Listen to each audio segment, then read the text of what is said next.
So the presentation has basically two sections. पहला थोड़ा सा about KAPL Consulting and उसके बाद some insights on real estate investments. So KAPL Consulting. हाँ. Okay. वो वाला दूसरा है, वो रिकॉर्डिंग वाला। Okay. KAPL Consulting एक boutique real estate firm है based out of Gurgaon. It is a RERA registered firm. Yeah. So we have 80% of our business confined to Gurgaon area, and we have recently expanded to Vrindavan, Mussoorie and Haridwar locations. We deal in both residential and commercial property. सारे segments हम लोग cover करते हैं, but 80% हमारा business residential sales से आता है primarily. We are on board with more than 40 developers right now, branded developers in Gurgaon, and these are some of the major developers. So we are registered with them. So we are preferred partners with them. Why choose us? Primarily for two reasons. As a preferred partner, हमें priority मिलती है किसी भी client के issues को resolve करने के लिए. We do not work with any developer जो हमारे clients को importance नहीं देते हैं. Secondly, most importantly, we are very particular in advising our clients for any project, for investment. We ensure कि कोई भी client अगर invest कर रहा है किसी real estate project में हमारे advice के through at least उसको 30% का ROI year on year जरूर मिले. And we guide them through the entire life cycle of investment. Now starting with what some insights of real estate investments जो आजकल का जो market scenario चल रहा है अभी आप देख रहे हैं कि अभी एनसीआर में कुछ माइक्रो मार्केट्स में बबल क्रिएट हो गया है already prices are at its peak, कहीं कहीं पे 3 गुना हो गए हैं rates. So it's very very important to be cautious at this stage. But few caveats in the sense कि अगर किसी भी रीजन लोकेशन कंट्री में रियल एस्टेट बूम कर रहा है उसके पीछे दो फैक्टर्स का स्टेबल होना बहुत जरूरी है. पॉलिटिकल सिनेरियो वहां का और वहां का सोशल स्ट्रक्चर वो बहुत इंपॉर्टेंट है. आप देखेंगे अफगानिस्तान और बांग्लादेश में रियल एस्टेट बूम नहीं कर रहा है, दुबई में कर रहा है, because they have a stable political and social structure. Now I have a question, if one और two people can answer. Real estate किस लोकेशन या सिटी या कंट्री में बूम करता है एंड व्हाई? यस, पर इन्फ्लक्स हो, इन्फ्लो हो तो जगह एग्जैक्टली यस डेवलप हो रही है. एग्जैक्टली इंफ्रास्ट्रक्चर डेवलप हो रहा है. एब्सोल्युटली. सो मोटा मोटा अगर बात करें, अगर एक लाइन में उसको डिफाइन करना हो कि कहां पे रियल एस्टेट बूम होगा, बहुत सिंपल आंसर है जहां पर लोग जा रहे हैं फॉर डिफरेंट रीजंस. लोग जाते हैं किसी जगह पे, माइग्रेट करते हैं for job opportunities, that is one reason. Second reason could be tourism, entertainment tourism होगा, गोवा जा रहे हैं लोग, मसूरी जा रहे हैं घूमने के लिए. Third could be medical tourism, आजकल बहुत सारे लोग बाहर से आते हैं मेडिकल टूरिज्म के लिए.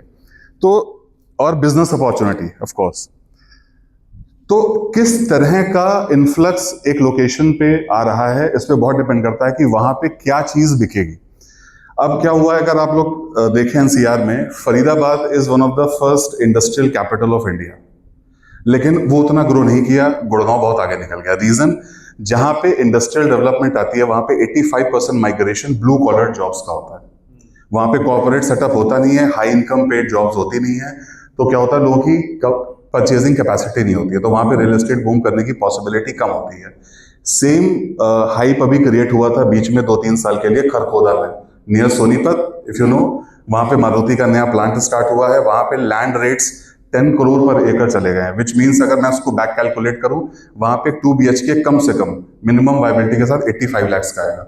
अब खरखोदा 85 लाख में 2 BHK कोई क्यों लेगा, जब वहां पे ना हॉस्पिटल है, ना स्कूल है, ना कुछ है. प्लस एनसीआर के किसी भी एरिया से आप खरखोदा केवल 1.5 आवर्स में पहुंच सकते हैं. मैं खुद जाता हूं नोएडा से गुड़गांव डेली 1.5 आवर्स में. तो कहने का मतलब ये है कि it is very important to understand कि किस तरह का इन्फ्लक्स है. फिर commercial development, as he rightly said, जहां पे जॉब अपॉर्चुनिटीज क्रिएट हो रही होंगी वहां पर लोग जाएंगे. इसका एक अपने आप में एक लाइफ साइकिल है, किसी भी लोकेशन के ग्रो होने का एक लाइफ साइकिल है. I just want to show here. You can see, जब भी कोई लोकेशन अपकमिंग होती है, जैसे जेवर एयरपोर्ट की बात बहुत हो रही है पिछले कई साल से, धोलेरा की बहुत बात हो रही है, ऐसे खरगोदा की बात बहुत हो रही है. अब क्या होता है कि there are 2 bliss points of appreciation, I must say bliss points, जहां पे आपको बहुत रैपिड एप्रिसिएशन मिलता है. 6 months to 1 year के होराइजन में भी अच्छा अप्रिसिएशन मिलता है। ये किसी भी लोकेशन पर डेवलप होने में कम से कम 3 से 7 साल अप टू 15 ईयर्स भी लग सकते हैं। कोई भी लोकेशन आप देखें, इंडिया में पॉलिटिकल सिनेरियो उतना स्टेबल नहीं है, तो क्या होता है कि गवर्नमेंट की बहुत सारी चीजें रुक जाती हैं बीच बीच में। So we have to take that factor also into consideration.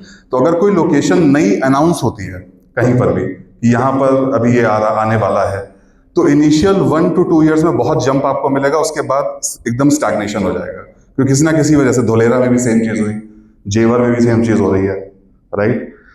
अब अगर आप किसी अपकमिंग नई लोकेशन पे जाते हैं तो इट्स इंपॉर्टेंट कि आप फिर ये माइंडसेट बना के चलें कि कम इन्वेस्ट करें और लॉन्ग टर्म होल्डिंग कैपेसिटी रखें।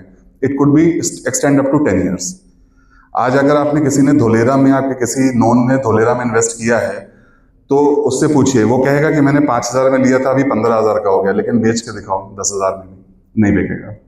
बिकॉज आपकी हर एक इन्वेस्टमेंट को आपको लिंक करना होगा एंड यूजर से, कि मैंने जो इन्वेस्टमेंट करी है इसे खरीदेगा कौन, किस प्रोफाइल के लोग खरीदेंगे।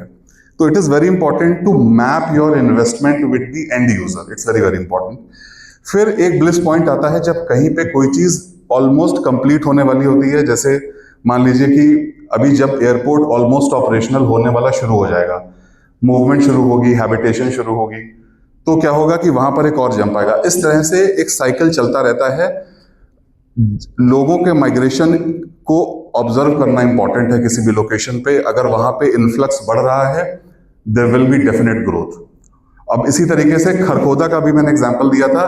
वहां पे लोग रहने के लिए नहीं जाएंगे, लेकिन वहां पे किस लिए जाएंगे? वहां पर बहुत सारी एंसिलरी यूनिट्स क्रिएट होने वाली हैं। जहां मारुति का प्लांट होता है, वहां पे उसके अलाइड इंडस्ट्रीज खड़ी होंगी, तो वहां पे किसी को इंडस्ट्रियल लैंड में इन्वेस्ट करना है, तो it could be a good opportunity. अब ये कुछ हाइप के एग्जांपल्स हैं अभी जो क्रिएट हो रहे हैं। जैसे अब आप देखो माइक्रो मार्केट्स, जैसे Kharkhoda, Jewar, Dholera, I have said repeatedly, early stages में है, बहुत ओवर हाइप्ड है। So one has to be very careful while investing, और लॉन्ग टर्म इन्वेस्टमेंट के पॉइंट ऑफ व्यू से सोचें। और जो डेवलप्ड मार्केट्स हैं जैसे नोएडा, गुड़गांव, यहाँ पर ओवर सप्लाई हो गई है। यहाँ पर एक बहुत बड़ा डिस्पैरिटी क्रिएट हो रहा है कि लोगों की जो इनकम है वर्सेस जो प्रोडक्ट आ रहा है, उसमें बहुत बड़ा गैप है। पिछले 2 साल में गुड़गांव में अगर 50 प्रोजेक्ट्स लॉन्च हुए, उसमें से 48 प्रोजेक्ट्स में प्राइसिंग स्टार्ट हो रही है 15-16,000 रुपीज पर स्क्वायर फीट। तो एक 2 BHK is not price less than 2 crore. अब और लोगों का बजट है 1.5 करोड़ ऑब्वियसली। अब 2 लास्ट स्लाइड्स। अगर आप कोई कमर्शियल प्रॉपर्टी में इन्वेस्ट करने का प्लान कर रहे हैं, specially in a retail area, आपको बहुत सारे कॉल्स आते होंगे कि यहाँ पर इन्वेस्ट करिए तो आपको इतना ROI मिल जाएगा। तो जस्ट गिविंग यू 2 cues, हमेशा कमर्शियल प्रॉपर्टी में इन्वेस्ट करते टाइम 2 एंगल से देखिए। जो आप केवल एक इन्वेस्टर हैं, जो मॉल या हाई स्ट्रीट रिटेल डेवलप कर रहा है, उसने क्या आने वाले रिटेलर्स का ध्यान रखा है, उसका टेनेंसी मिक्स क्या है, आप ये सवाल उससे पूछिए। उसकी लीजिंग कैपेबिलिटीज क्या है, क्या वो लीज कर पाएगा, नंबर 1। नंबर 2, जो कमर्शियल प्रॉपर्टी का कैचमेंट है, 1 से 2 किलोमीटर का रेडियस है, मैक्सिमम फुटफॉल अगर आप देखें कोई भी सक्सेसफुल कमर्शियल प्रॉपर्टी का है, उसके इमीडिएट कैचमेंट से ज्यादातर लोग आते हैं। तो वो कैचमेंट कैसा है, क्या वो उसमें पैसा है उनके पास।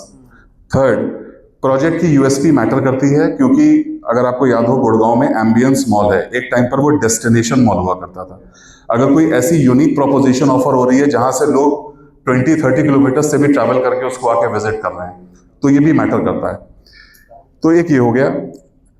कंज्यूमर एंगल से आप ये देखिए कि उस कैचमेंट में लोगों की इनकम क्या है, प्रोफाइल क्या है, और उनका स्पेंडिंग बिहेवियर क्या है। तो ये दोनों चीजें ना सिनर्जी में होनी चाहिए। तब उसको कंसिडर करके ही आप, कोई अगर कहे यहाँ खरीद लो, ग्रेटर नोएडा में ले लो, वहां इन्वेस्ट कर दो, ना, ऐसे नहीं। यू हैव टू सी कि वहां के कैचमेंट में और ऑफरिंग में सिनर्जी बैठ रही है, लोग खर्च भी करना चाहते हैं।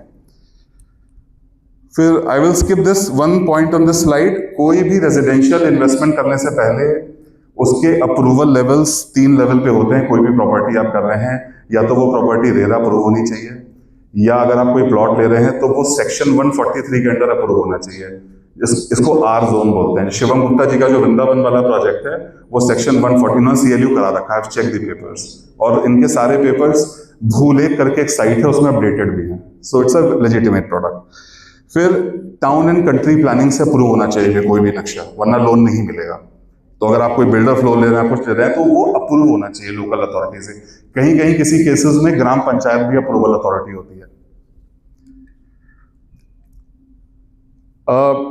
ये एक स्लाइड है, I will share it on the group. Basically अगर सब कुछ ठीक है मोटा मोटा आज के टाइम पर भी, तो आपको एक residential plot under development stage में 15 से 20%, 25% का आरओआई दे सकता है, और अगर डेवलप हो चुका है तो 5 to 20% का एप्रिसिएशन दे सकता है।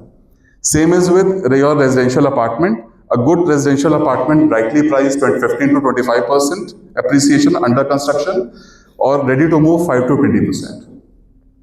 फिर भी आप इन्वेस्ट करके अपनी इन्वेस्टमेंट का अगर 15% भी आपको आरओआई आता है 1 करोड़ की प्रॉपर्टी में, आपने पेमेंट प्लान लिया 30 लाख आपने इन्वेस्ट किया, आप एक साल में अगर 15% है तो आप आराम से 25 to 30% to 40% आरओआई ले सकते हैं अभी भी। माई गिव इज फ्री कंसल्टेशन। आप कोई भी प्रॉपर्टी ट्रांजैक्शन ले रहे हो स्पेशली इन्वेस्टमेंट के पर्पज से, एक बार आप मुझे कॉल कर लीजिए। I will definitely guide you क्या ठीक है क्या नहीं। And if you want to connect to any of the sales side of real estate developers, they are very well connected. We can connect you. And my ask is anyone who is interested to invest can connect with me. Thank you. Thank you so much.